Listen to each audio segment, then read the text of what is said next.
नमस्कार. आता पाहूया एकादश स्थानामध्ये जर मंगळ असेल तर अशी व्यक्ती कशी असते. 11th house. अशी व्यक्ती त्यांना गुरेढोरे किंवा ॲनिमल्स व वाहन खूप आवडतात आणि त्यांच्याकडे असतात सुद्धा.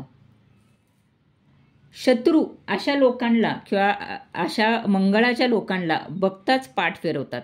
ते ह्यांच्या नादी लागत नाही. या स्थानी शुभ संबंधित मंगळ असता वारसा हक्काने स्वपराक्रमाने जमीन, जुमला, शेतीवाडी, बंगला, दुभती गुरे, वाहन आदी सौख्य सर्व मिळवतात. सरकारकडून संपत्तीचा लाभ होऊ शकतो.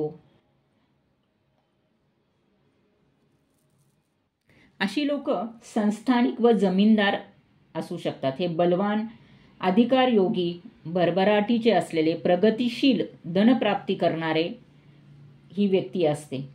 यांना मान सन्मान, स्त्रिया व चांगले खाणेपिणे, मौज हौशी असतात. हे मनसोक्त खर्च करतात. सट्टे, लॉटरी, शर्यत, जुगार हे असे सर्व मार्ग ह्यांना खूप पसंत असतात. हे साहसी असतात. युद्धात जर हे असतील तर हे यशस्वी होतात. ह्यांच्या महत्वाकांक्षा राक्षसी असतात व त्या पुऱ्या होण्या इतपत उत्साह व धैर्य त्यांच्यामध्ये असते. त्यांचे मित्रपरिवार लष्करी, पोलीस खात्यातील व खूप मोठा असतो.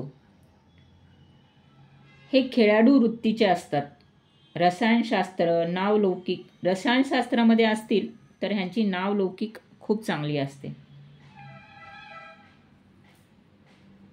ह्यांना पुत्रसौख मिळण्याचे जास्त चान्सेस असतात. आयुष्यात हे उत्तम प्रगती मिळवतात व लोकांची मदत करतात व लोकांचीही मदत घेतात. शत्रू यांना टरकून असतात. या स्थानातील दूषित मंगळ केव्हाही वाईट.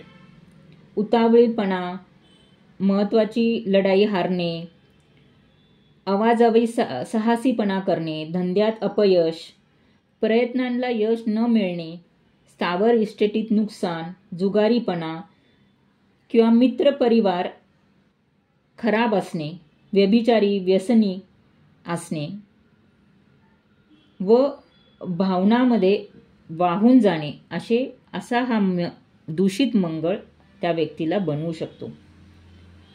किंवा दूषित मंगळ इच्छा अपुऱ्या ठेवू शकतो. पैशाची चणचण भासू शकते. ह्यांना चुकीचे सल्ले मिळतात.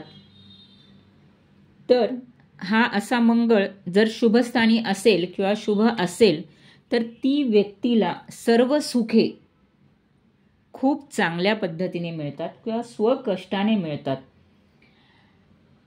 पण हा मंगळ दूषित असेल तर ह्यांना मित्रपरिवारापासून स्वतःचा बचाव करायचा आहे व